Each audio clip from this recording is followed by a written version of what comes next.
So with lots of love, let's welcome the busy star of Malayalam. മലയാള സിനിമയ്ക്ക് ആദ്യത്തെ super ഹീറോനെ സമ്മാനിച്ച വ്യക്തിയാണ്. ഒരു മൈക്ക് തരണം, ഒരു കാര്യം ചോദിച്ചോട്ടെ. ഇപ്പൊ നേരത്തെ പറഞ്ഞ പോലെ തന്നെ ആ ഗോൾഡൻ മുടി ഞങ്ങൾക്കൊന്ന് കാണിച്ചു തരും. Please please please. ഗോൾഡൻ അല്ലേ? എല്ലാവർക്കും നമസ്കാരം. ഈ സിനിമയുടെ പ്രൊമോഷൻസിനൊക്കെ പോകുമ്പോൾ എനിക്ക് എപ്പോഴുള്ള പേടിയാ, രാജുവേട്ടൻ കൂടെ ഉണ്ടാകുമ്പോൾ പുള്ളി എല്ലാം പറഞ്ഞു കളയും. പിന്നെ അതിൽ കൂടുതലൊന്നും എനിക്ക് പറയാനുണ്ടാവില്ല. അതുപോലെ ഇപ്പൊ സക്സസിനും ഇനി ഇതിൽ കൂടുതൽ എനിക്കൊന്നും പറയാനില്ല. രാജുവേട്ടൻ പറഞ്ഞതിന്റെ ബാക്കിയായിട്ട് ഞാൻ പറയാം. ഞാൻ ഈ സിനിമയുടെ കഥ ആദ്യം കേൾക്കുന്നത് 2017 അതായത് വളരെ പണ്ടാണ്. അതായത് മുത്തശ്ശി കഥയൊക്കെ ആയിട്ട് ഞാൻ പണ്ട് കേട്ടിട്ടുണ്ട് ഈ കഥ. അങ്ങനെ അത്ര പഴയ കഥയാണ് ആക്ച്വലി. അതെന്നിട്ട് പിന്നെ സിനിമയാവാൻ കുറച്ച് സമയമെടുത്തു.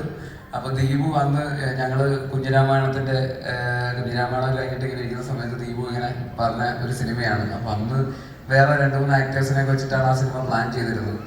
അപ്പൊ അന്ന് ഞാൻ ഒരിക്കലും വിചാരിച്ചില്ല ഈ പറയുന്ന 2024 ഞാൻ അതിൽ അഭിനയിക്കുന്ന ഒരാളായിട്ട് മാറുമെന്ന് ഒരിക്കലും വിചാരിച്ചിരുന്നില്ല. അപ്പൊ അങ്ങനെയാണ് ഈ സിനിമയിലേക്ക്, അതായത് ആദ്യമായിട്ട് സിനിമയിലെ കഥ ഞാൻ കേൾക്കുന്നത്. അതിനുശേഷം ഫാലിമി എന്ന് പറയുന്ന സിനിമയുടെ ഷൂട്ട് നടക്കുമ്പോഴാണ് ഈ പറയുന്ന പോലെ രാജുവേട്ടൻ പറഞ്ഞ പോലെ തന്നെ വിപിൻ ചേട്ടന്റെ ആ മായ വലയത്തിൽ വീണ്ടും പെട്ടുപോയ, രണ്ടാമതും പെട്ട ഒരാൾ. അതായത് ജയഹേയിൽ ഞാനൊന്ന് വീണു. അത് കഴിഞ്ഞിട്ട് ഇനിയിപ്പോ കുറച്ചു കാലം സിനിമയൊന്നും ചെയ്യുന്നില്ല, കുറച്ച് മാറി നിൽക്കാം എന്നൊക്കെ പറഞ്ഞു നിൽക്കുമ്പോഴാണ് വീണ്ടും ഇങ്ങനെ വന്ന് എന്നെ പിടികൂടിയത്. അത് അതിനുശേഷം ഇപ്പൊ വീണ്ടും പുതിയ മായ വലയുമായിട്ട് വന്നിട്ടുണ്ട്. അങ്ങനെ വീണതാണ് വാഴയിലും കൊണ്ട്. അത് കഴിഞ്ഞിട്ട് വാഴ ബസ്. അപ്പൊ അങ്ങനെയാണ് വിപിൻ ചേട്ടൻ ഈ സിനിമയിലേക്ക് ഞാൻ പിന്നെ 2024 ഈ സിനിമയിലേക്ക് വരുന്നത്. അപ്പോൾ എന്നെ സംബന്ധിച്ചിടത്തോളം എന്താ പറയാ, ഞാൻ വളരെ സന്തോഷമായിട്ട് ഭയങ്കര ഹാപ്പി ആയിട്ട് ചെയ്ത ഒരു സിനിമയാണ്. എന്താ വെച്ചാൽ എല്ലാവരും പറഞ്ഞതുപോലെ തന്നെ ഈ ഫാമിലി ആയിട്ട് ചെയ്തു എന്നൊക്കെ പറയുന്നത് വെറുതെ പറയുന്നതല്ല. അത് എല്ലാ സിനിമയ്ക്കും ഒന്നും ഇങ്ങനെ പറയാനേ പറ്റില്ല. എല്ലാ സിനിമയും അങ്ങനത്തെ ഒരു അറ്റ്മോസ്ഫിയർ ആയിരിക്കണമെന്നില്ല. പക്ഷേ ഈ സിനിമയിൽ ലിറ്ററലി അങ്ങനെ തന്നെയായിരുന്നു. ഞങ്ങൾ വൈകുന്നേരം 6 മണി വരെയൊക്കെ ഷൂട്ട് ചെയ്യുള്ളൂ. അത് കഴിഞ്ഞിട്ട് ഡെയിലി ക്രിക്കറ്റ് കളി. ഇപ്പോൾ ഇവിടെ ഓരോ ആൾക്കാരുടെ പേരൊക്കെ വിളിച്ചുകൊണ്ടിരുന്നപ്പോൾ ജയന്ത് നന്നായിട്ട് ബാറ്റിംഗ്, ലെഫ്റ്റ് ഹാൻഡർ, ഓക്കെ ഷിബുവിന്റെ ബോളി. അങ്ങനെ ഞാൻ എല്ലാവരും ടീം വിളിക്കുമ്പോൾ ഞങ്ങൾ അങ്ങനെയാണ്. അതിൽ വിപിൻ ചേട്ടൻ ഞാനും 2 ടീമായിട്ടാണ് കളിച്ചുകൊണ്ടിരുന്നത്. പിന്നെ പ്രൊഡക്ഷൻ്റെ ടീമായിട്ട് അനീഷാണ് മറ്റേ ടീമിന്റെ ക്യാപ്റ്റൻ. ഏറ്റവും കൂടുതൽ കള്ളക്കളി കളിച്ചുകൊണ്ടിരുന്നത് അനീഷിന്റെ ടീമാണ്. ആ അംഗീകാരം നിങ്ങൾക്ക് തന്നെ. അനീഷും ഹാരിസ്കൊക്കെ ഉള്ള ടീമാണ് ഏറ്റവും കൂടുതൽ കള്ളക്കളി കളിച്ചുകൊണ്ടിരുന്നത്. വിപിൻ ചേട്ടൻ്റെ ടീം രണ്ടാമത് ഏറ്റവും ബെസ്റ്റ് കള്ളക്കളിയിൽ, ഞങ്ങളുടെ ഏറ്റവും നല്ല ടീം. അത് സുമേഷിലേക്ക് ഇത്ര കൈയടി കിട്ടാൻ കാരണം സുമേഷ് ഏറ്റവും നന്നായിട്ട് കള്ളക്കളി കളിക്കുന്ന ആളാണ്. അതാണ് സുമേഷിനെ എല്ലാവരും കൈയടിച്ചത്. ഏറ്റവും നന്നായിട്ട് ബോൾ ചെയ്യാൻ അറിയുന്ന ആൾ സുമേഷ്. അതുകൊണ്ട് സുമേഷ് അതിനനുസരിച്ച് നന്നായിട്ട് കള്ളക്കളി കളിക്കും. അപ്പോൾ അങ്ങനെയാണ് എല്ലാവരുമായിട്ട് നല്ലതായിട്ട് അടുത്ത് എന്താ പറയുക, നമ്മൾ അങ്ങനെ ഒരുമിച്ച്, അതായത് ഡെയിലി ക്രിക്കറ്റ് കളി കഴിഞ്ഞ് തല്ലൊക്കെ കൂടി പിറ്റേ ദിവസം സെറ്റിൽ പോയെന്നു. അതിന്റെ ഇന്നലത്തെ തലേദിവസം നിങ്ങൾ മറ്റവരെ കൊണ്ട് കയറുന്നത് ശരിയായില്ല, ഇവന്റെ ബാറ്റിംഗ് അതുകൊണ്ട് അങ്ങനെ നിന്റെ ആ സ്ട്രാറ്റജി പാടി നിങ്ങൾക്ക് പറഞ്ഞിട്ടൊക്കെയാണ് നമ്മൾ ഷൂട്ട് ചെയ്തുകൊണ്ടിരിക്കുന്നത്. അപ്പൊ ഡെയിലി തല്ലുപിടുത്തമൊക്കെ ആയിട്ടാണ് ഷൂട്ടിങ്ങിന്റെ ഇടയിലൊക്കെ ഇതായിരുന്നു.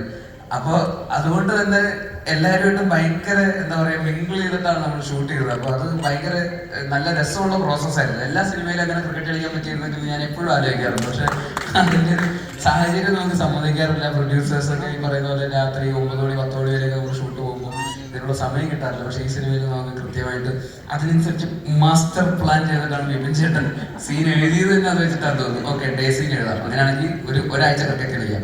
നൈറ്റ് അങ്ങനെയാണെങ്കിൽ ഫുൾ നൈറ്റ് വെച്ചിട്ട് പിറ്റേ ദിവസം രാവിലെ കുറച്ച് ക്രിക്കറ്റ് കളി. അങ്ങനെ സീൻ എഴുതുമ്പോൾ തന്നെ അങ്ങനെ പ്ലാൻ ചെയ്തിട്ടാണ് തോന്നുന്നു.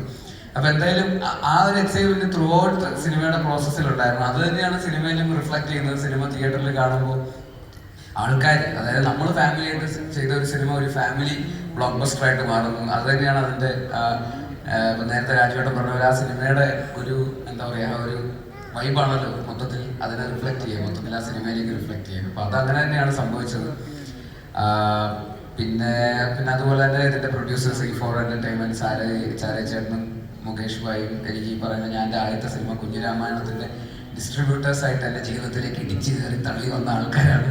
അതിനുശേഷം ഇപ്പോൾ 2024 ഗുരുവായൂർ നടയിൽ വരെ എത്തി നിൽക്കുന്നു. അപ്പോൾ ഈ പറയുന്ന പോലെ ഗോദ എന്ന് പറയുന്ന എൻ്റെ രണ്ടാമത്തെ സിനിമ പ്രൊഡ്യൂസ് ചെയ്തതും E4 എന്റർടൈൻമെന്റ് ആണ്. അപ്പോൾ അവരോട് ഇങ്ങനെ ഒരു ലോങ് ടേം കൊളാബറേഷൻ ഡയറക്ടറായിട്ടും ആക്ടറായിട്ടും കൂടെ വർക്ക് ചെയ്യാൻ സാധിച്ചതിൽ ഒരുപാട് സന്തോഷമുണ്ട്. അതുപോലെ മറ്റ് ആക്ടേഴ്സ് ഈ പറയുന്ന നിഖില, അനശ്വര, നമ്മുടെ വാഴ ബോയ്സ്, ജോമോൻ, സിജു, സാഫ് ബോയ്, ബാക്കി ആഷിഖ്, എല്ലാവരും എന്താ പറയുക, ഇങ്ങനെ കാണിക്കുകയല്ല, നിങ്ങൾ വരാം. അപ്പോൾ അവരെല്ലാവരും സ്പെഷ്യൽ മെൻഷൻ. ഈ പറയുന്ന നേരത്തെ പറഞ്ഞ പോലെ നമ്മൾ ഷൂട്ട് ചെയ്യുമ്പോഴുള്ള ഒരു വൈബ് സെറ്റ് ചെയ്യുന്ന ആൾക്കാരിൽ എന്നെ അപമാനിക്കാൻ മുൻനിരയിൽ നിന്ന ആൾക്കാർ എന്ന നിലയിൽ നിങ്ങളെ ഞാൻ ജീവിതകാലം മൊത്തം സ്മരിക്കുന്നതായിരുന്നു. മത്സരിച്ച് അപമാനിച്ചുകൊണ്ടിരിക്കുകയായിരുന്നു. അപ്പോൾ ഒരുപാട് സന്തോഷം. അതിൻ്റെ ഒരു രസത്തിൻ്റെ ഭാഗമായിരുന്നു. പിന്നെ നമ്മുടെ സ്വന്തം നേരത്തെ പറഞ്ഞ പോലെ ബൈച്ചേട്ടനും ജഗദീഷേട്ടനും അരവിന്ദേട്ടൻ, ഇഷാദക്ക, രമേശ് ഏട്ടൻ, ബാക്കി നമ്മുടെ ചേച്ചി കുഞ്ഞുകൃഷ്ണ മാഷ് കണ്ടില്ല, സോറി, അങ്ങ് അറ്റത്ത് പോയി ഞാനത് അറ്റത്ത് പോയി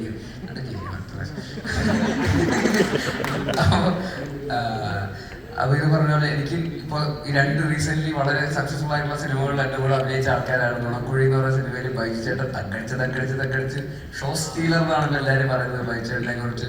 അപ്പോൾ ബൈച്ചേട്ടൻ്റെ കൂടെ വീണ്ടും ബൈച്ചേട്ടൻ ഈ സിനിമയിലെ കാര്യമായിട്ട് അതൊക്കെ എല്ലായിടത്തും പോയി പറയണമെന്നില്ല. നുണക്കുഴിയുടെ ലൊക്കേഷനിൽ വെച്ചിട്ടാണ് ബൈച്ചേട്ടൻ എൻ്റെ അടുത്ത് ആ വെബിയും വിളിച്ചിരുന്നത്. കഥയൊക്കെ കൊള്ളാവണേ, ചെയ്യണോ, ഗുരുവായൂരമ്മ പറഞ്ഞതിൻ്റെ കാര്യം 2 ദിവസം ഉള്ളതെന്നൊക്കെ പറയുമ്പോൾ ഞാൻ പറഞ്ഞു 2 ദിവസം ആയിരിക്കില്ല നിങ്ങൾക്ക്, എന്തോ കഥ ഇങ്ങനെ ഉണ്ട്, കൊള്ളാവണേ. ഞാൻ ബൈച്ചേട്ട വർക്കാവുന്ന സാധനമാണ്, ചെയ്തു നോക്ക്, ചിലപ്പോൾ രസമായിരിക്കും, നിങ്ങൾ ചെയ്താൽ അടിപൊളിയായിരിക്കും തന്നെ എന്നൊക്കെ പറഞ്ഞ് അന്ന് ഇങ്ങനെ സംശയത്തിന്റെ മുഴുവനായിരുന്നു. ഞാൻ വിചാരിച്ച് വരുമല്ലോ. അത് കഴിഞ്ഞ് ഷൂട്ട് ചെയ്യുന്ന സമയമായപ്പോഴേക്കും ഇതേ ബൈച്ചേട്ടൻ വന്ന് വെക്കുന്നു. ക്ലൈമാക്സിൽ നല്ല കുർത്തയൊക്കെ കൊടുത്ത് സുന്ദരനായിട്ട് ചന്ദനക്കുരയൊക്കെ തൊട്ട് ബൈച്ചേട്ടൻ അങ്ങനെ കാണുന്ന തന്നെ ഒരു ഭയങ്കര രസമാണ്. ഈ പറയുന്ന തക്കൊക്കെ അടിച്ചു നിൽക്കുന്ന സമയത്ത് പോലീസ് വേഷത്തിൽ നിന്നൊക്കെ ഒന്ന് മാറിയിട്ട് ഇങ്ങനെ കുർത്തയൊക്കെ ഇട്ട് ഇങ്ങനെ നിൽക്കുന്നതാണ് തന്നെ ഒരു ചന്തമുണ്ട്. അപ്പോൾ ബൈച്ചേട്ടൻ്റെ കൂടെ ഒരു പടത്തിലും കൂടെ വർക്ക് ചെയ്യാൻ സാധിച്ചതിൽ ഒരുപാട് സന്തോഷം. അതുപോലെ ജഗദീഷ് ഏട്ടൻ ഫാരിമയിൽ ഞങ്ങൾ ഈ പറയുന്ന ഒരു കുറേ കാലം അതിൻ്റെ സിനിമയുടെ ഭാഗമായിട്ട് കാശിയിലും എവിടേക്കാണ് നമ്മൾ പോയത്, യാത്ര ചെയ്ത് ഒരു വഴിയായ സിനിമയാണ്. അപ്പോൾ ജഗദീഷേട്ടനുമായിട്ട് അങ്ങനെ വളരെ അത്രയും ദിവസത്തെ നല്ല രീതിയിലുള്ള വളരെ സ്ട്രോങ് ആയിട്ടുള്ള ഒരു സൗഹൃദം ഉണ്ടായിരുന്നു. അതിനുശേഷമാണ് ഗുരുവായൂരമ്പല നടയിലേക്ക് വരുന്നത്. അപ്പോൾ ജഗദീഷേട്ടന് ആ അച്ഛനിൽ ഈ അച്ഛനിലേക്ക് എന്ത് മാറ്റമാണ് ഉണ്ടാവുക എന്നൊക്കെ, അതിലും അച്ഛൻ ഇതിലും അച്ഛൻ, ഇത് അച്ഛൻ ഇങ്ങനെ മാറ്റും എന്നൊക്കെ കൺഫ്യൂഷൻ ഉണ്ട്. അപ്പോൾ ഞാൻ പറഞ്ഞു രാജുവേട്ടൻ്റെ അച്ഛനാണല്ലോ, അപ്പോൾ തന്നെ മാറിയല്ലോ, മറ്റേതിൽ എൻ്റെ അച്ഛൻ, ഇതിൽ രാജുവേട്ടൻ്റെ അച്ഛൻ. അപ്പോൾ പിന്നെ വളരെ വ്യത്യാസമുണ്ട്.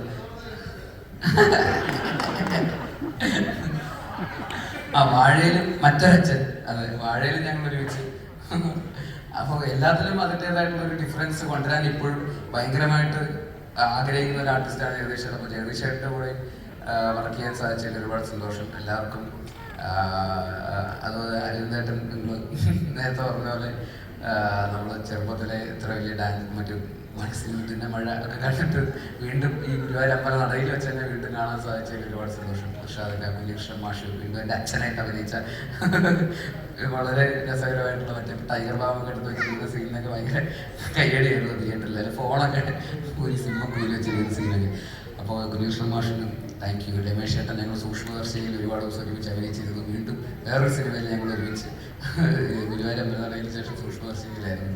അതും ഭയങ്കര രസമുള്ള പ്രോസസ്സായിരുന്നു. അപ്പോൾ രമേശ് ചേട്ടൻ, പിന്നെ വിപിൻ ചേട്ടൻ വീണ്ടും പറഞ്ഞ പോലെ വിപിൻ ചേട്ടൻ വീണ്ടും ഒരു സിനിമയായിട്ട് എൻ്റെ അടുത്തേക്ക് വന്നത് എനിക്ക് സത്യം പറഞ്ഞാൽ ഞാൻ ഈ സിനിമ ഇത്രയും വലിയ ഹിറ്റാവുമെന്ന് ഞാൻ വിചാരിച്ചില്ല. റിലീസിൻ്റെ തലേദിവസമൊക്കെ ഞാൻ വിചാരിച്ചു ചേട്ടാ പറഞ്ഞു. പക്ഷെ പുള്ളി അത് ഇങ്ങനെയൊക്കെ എത്തിച്ചു എന്ന് പറയുന്നത് പുള്ളിയുടെ തന്നെ അത് ഞാൻ റിലീസായി അഭിപ്രായങ്ങളും അതിൻ്റെ കളക്ഷനും ഒക്കെ വന്നപ്പോൾ ഞാൻ വിജയേട്ടനോട് സമ്മതിച്ചു തന്നു, ഞാൻ തോറ്റു, നിങ്ങൾ ജയിച്ചു എന്ന് തന്നെയായിരുന്നു ഞാൻ വിജയേട്ടൻ്റെ അടുത്ത് പറഞ്ഞത്. കാരണം അത് കറക്റ്റായിട്ട് ആൾക്കാരിൽ എങ്ങനെ ഇത് എത്തിക്കണം, ഓഡിയൻസിൽ ഇത് എങ്ങനെ വർക്കാവും, കമേഴ്ഷ്യലായിട്ട് ഇത്രയും മാസീവായിട്ടുള്ള ഓഡിയൻസിൻ്റെ ഇടയിലേക്ക് എങ്ങനെ ഈ സിനിമ എത്തിക്കണം, പ്ലേസ് ചെയ്യണം, മ്യൂസിക്കും ബാക്കി അതിൻ്റെ ഒരു എന്താ പറയുക ഒരു നൂലുമേ പോകുന്ന ഒരു കഥയാണ്. അതിൻ്റെ അകത്ത് അങ്ങനെ ഒരു പുകമറയിലാണ് ഈ സിനിമ വർക്കാവുന്നത്. അത് അത്രയും മനോഹരമായിട്ട് സ്ക്രീനിലേക്ക് എത്തിച്ച് അത്രയും കമേഴ്ഷ്യലായിട്ട് അതിനെ ട്രീറ്റ് ചെയ്ത് അത്രയും വർക്കാക്കി എടുത്തതിൽ നിങ്ങൾ എത്രയും എന്താ പറയുക കൺഗ്രാറ്റ്സ്. എന്താ ആഗ്രഹമില്ല, വലിയ മനുഷ്യരാണ് നിങ്ങൾ. പിന്നെ തീർച്ചയായിട്ടും രാജുവേട്ടൻ ഈ പറയുന്ന പോലെ എന്താ പറയാ എന്താ അങ്ങനല്ല, നല്ലൊരു മനുഷ്യനാണ് രാജുവേട്ടൻ. മനുഷ്യനാണ്. വിമാനം അതെ, ഞാനിത് ഇന്റർവ്യൂവിൽ പറഞ്ഞ് മടുത്തതാണ്. അപ്പോൾ എനിക്ക് വീണ്ടും ഇങ്ങനെ ഇടയ്ക്കിടയ്ക്ക് കാണുമ്പോൾ എനിക്ക് ഭയങ്കര സന്തോഷമാണ്. കഴിഞ്ഞ ദിവസം മറ്റേ ആ പരിപാടിക്ക് വെച്ച് കണ്ടപ്പോഴും ബാക്കിൽ നിന്ന് ഇങ്ങനെ വന്നുകൊണ്ടിട്ട് എനിക്ക് ഭയങ്കര ഇന്ന് കണ്ടപ്പോഴും ഭയങ്കര സന്തോഷമുണ്ട്. അപ്പോൾ തീർച്ചയായിട്ടും നമ്മൾ ഇങ്ങനെ ഒരു സിനിമയിൽ ഒരുമിച്ച് ഇങ്ങനെ ത്രൂ ഔട്ട് അത് കഴിഞ്ഞിട്ട് അതിൻ്റെ പ്രൊമോഷൻസിലൊക്കെ എന്താ പറയുക അതിൻ്റെ ഭാഗമായിട്ടൊക്കെ നമ്മൾ കൈയടിച്ച് അത് ഞാൻ ഇങ്ങനെ മൈക്ക് കിട്ടി ഞാൻ പിന്നെ നിർത്തില്ല. Sorry guys. അപ്പോൾ രാജേട്ട താങ്ക് യു. പിന്നെ തീർച്ചയായിട്ടും നമ്മുടെ പ്രൊഡ്യൂസർ സുപ്രിയ മാം ഈ പറയുന്ന പോലെ ഇതുകൂടെ പറഞ്ഞിട്ട് പ്ലീസ് ഗൈസ്. അപ്പോൾ എന്താ പറയുക ഈ സിനിമയ്ക്ക് അത്രയും എന്താ പറയുക ഈ ഒരു സെറ്റ് ഇടാനുള്ളൊരു കൺവിക്ഷൻ, ഈ എന്താ പറയുക ആ ക്ലൈമാക്സിൽ ഗുരുവായൂർ അമ്പലം നട എന്ന് പറയുന്ന സെറ്റ് ഇടാൻ ഒരു യെസ് മൂടുക എന്ന് പറയുന്ന ഒരു കൺവിക്ഷനും, അതേപോലെ അത്രയും വലിയ സെറ്റിൽ അത്രയും പേര് വർക്ക് ചെയ്യുമ്പോൾ എന്താ പറയുക അവർക്ക് വേണ്ട എല്ലാ ഫെസിലിറ്റീസും അത് എല്ലാ പ്രൊഡക്ഷൻസിനും ഉണ്ടാകുന്ന ഒരു സാഹചര്യമല്ല. ഞാനത് പ്രത്യേകിച്ച് നമ്മൾ ഷൂട്ട് ചെയ്തുകൊണ്ടിരിക്കുമ്പോൾ നമ്മൾ കാണുന്നതാണ്. ഈ പറയുന്ന പോലെ എല്ലാ അവിടെ വന്നിരിക്കുന്ന എല്ലാ ജൂനിയർ ആക്ടേഴ്സിനും മറ്റു ആക്ടേഴ്സിനും ഒക്കെ ഒരു ടോയ്ലറ്റ് ഫെസിലിറ്റിയും അവർക്ക് ഫുഡ് കഴിക്കും, എല്ലാവരും ഭക്ഷണം കഴിക്കുന്നതിനെ കുറിച്ചൊക്കെ എല്ലാവർക്കും ഭയങ്കര അഭിപ്രായമായിരുന്നു. അവിടെ സദ്യ പന്തലൊരുക്കിയിട്ടുണ്ട്, എല്ലാവർക്കും നല്ല ഫുഡ് കൊടുക്കുന്നു എന്നൊക്കെ പറയുന്നത് അവരെയൊക്കെ എല്ലാവരെയും നന്നായിട്ട് കൺസിഡർ ചെയ്തിട്ട് ഒരു പ്രൊഡക്ഷൻ ആ ഒരു വിഷൻ ഈ പറയുന്ന പോലെ കുറെ കൂടെ പ്രൊഫഷണലായിട്ട് ഈ പറയുന്ന പ്രൊഡക്ഷൻ നേരത്തെ ഒരു ക്രാഫ്റ്റ് ഉള്ള പ്രൊഡ്യൂസർ എന്നുള്ള രീതിയിൽ ഈ സിനിമയെ സമീപിച്ചതിൽ ഒരുപാട് നന്ദി. അതുപോലെ ജയകേൽ എൻ്റെ അമ്മയായിട്ട് അഭിനയിച്ച അമ്മ ഈ സിനിമയിൽ എൻ്റെ അമ്മയായിരുന്നില്ല, പക്ഷെ എന്തായാലും ചേച്ചി താങ്ക് യു സോ മച്ച്. വീണ്ടും നമ്മളൊരു സിനിമയിൽ മറ്റൊരു ഹിറ്റ് സിനിമയിൽ വീണ്ടും ഒരുമിക്കുന്നു. ഇനി ഞാൻ കൂടുതൽ പറഞ്ഞു കഴിഞ്ഞാൽ സോറി ഗൈസ്. പിന്നെ നിഖില അനശ്വര ഞാൻ പറഞ്ഞിരുന്നല്ലേ, സോറി. അപ്പോൾ താങ്ക് യു ഗൈസ്. പോകരുത് അത്ര പെട്ടെന്ന്.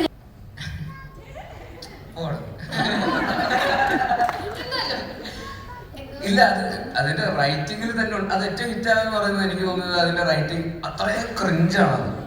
അത് ഭയങ്കര ക്രിഞ്ചായിട്ട് തന്നെ പ്രേക്ഷകരിലേക്ക് പ്രസന്റ് ചെയ്തു എന്നുള്ളതാണ്. ഈ പറയാം എന്നൊക്കെ പറയുന്ന അതുകൊണ്ടല്ല കണ്ണാ തുമ്പി പോരാമോ എന്നൊക്കെ പറയുമ്പോൾ ഉള്ള റിയാക്ഷൻ ഓടി വന്ന് കെട്ടിപ്പിടിക്കുന്നു. അതാണ് ഞങ്ങൾക്ക് ഏറ്റവും കൂടുതൽ കണക്ട് ആയത്. ആ കെട്ടിപ്പിടിച്ചെടുത്ത് കറങ്ങണ ഒരു സീൻ എടുത്തൊക്കെ കറങ്ങും, മറ്റേ കരകൗശലൊക്കെ കറങ്ങുന്ന പോലെയാണ് കറങ്ങുന്നത്, കാലൊക്കെ പൊക്കി.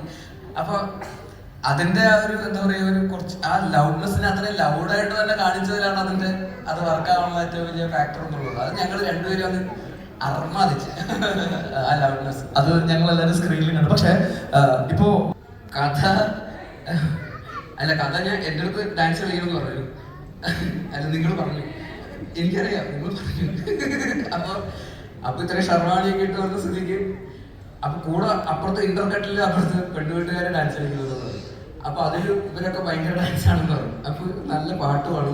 ഇനിയിപ്പോ നമ്മളായിട്ട് മോശമാക്കി ചെക്കൻ്റെ വീട്ടുകാർ മോശമാക്കി അത് മോശമല്ലേ എന്ന് വിചാരിച്ച് എന്നാൽ പിന്നെ രണ്ടും കൽപ്പിച്ചങ്ങ് കളിച്ചേക്കാം എന്നുള്ള രീതിയിൽ അവരെ തോൽപ്പിക്കണം എന്നുള്ളത് മാത്രമായിരുന്നു ഞങ്ങളുടെ ലക്ഷ്യം. അങ്ങനെ ഞങ്ങളുടെ സിജുവും സാഫും ഞങ്ങളുടെ ആഷിഖും എല്ലാം കൂടെ ചേർന്ന് ഞങ്ങളത് അതിനുവേണ്ടി മരിച്ചിറങ്ങുകയായിരുന്നു. ഇതൊന്നും നോക്കിയില്ല. ആവശ്യമാണ് എന്താ പറയുക ഇന്നോവേഷൻസ് ഉണ്ടാക്കാന്ന് പറയില്ലേ, അതുപോലെയായിരുന്നു. ആവശ്യമാണ് ഞങ്ങളെ ഡാൻസേഴ്സ് ആക്കി മാറ്റിയത്. അപ്പൊ ഇനി വരുന്ന സിനിമയിലൊക്കെ ഡാൻസർ ആയിട്ട് ഞങ്ങൾക്ക് പ്രതീക്ഷിക്കാം.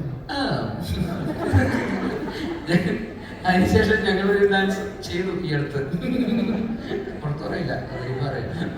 ഓക്കെ, ഒരൊറ്റ കാര്യം കൂടി. അതായത് ഇന്ന് രാജേട്ടനായിരുന്നു നോക്കിയിട്ട് പാടിക്കുന്നത്. അപ്പൊ ഓർമ്മ വരുന്നത് ഹാർട്ട് ബീറ്റ് കൊഞ്ചം കൂടി സ്റ്റൈലിൽ പോകാമോ, ഡാൻസ് ചെയ്യും കനവല്ലേ ടോപ്പ് ചെയ്താലുണ്ടായില്ലേ ആകമൊത്തം പടരണ പനി പോലെ പടരും ഡിസീസ് പ്രേമം അപ്പം ചൊല്ലിലേ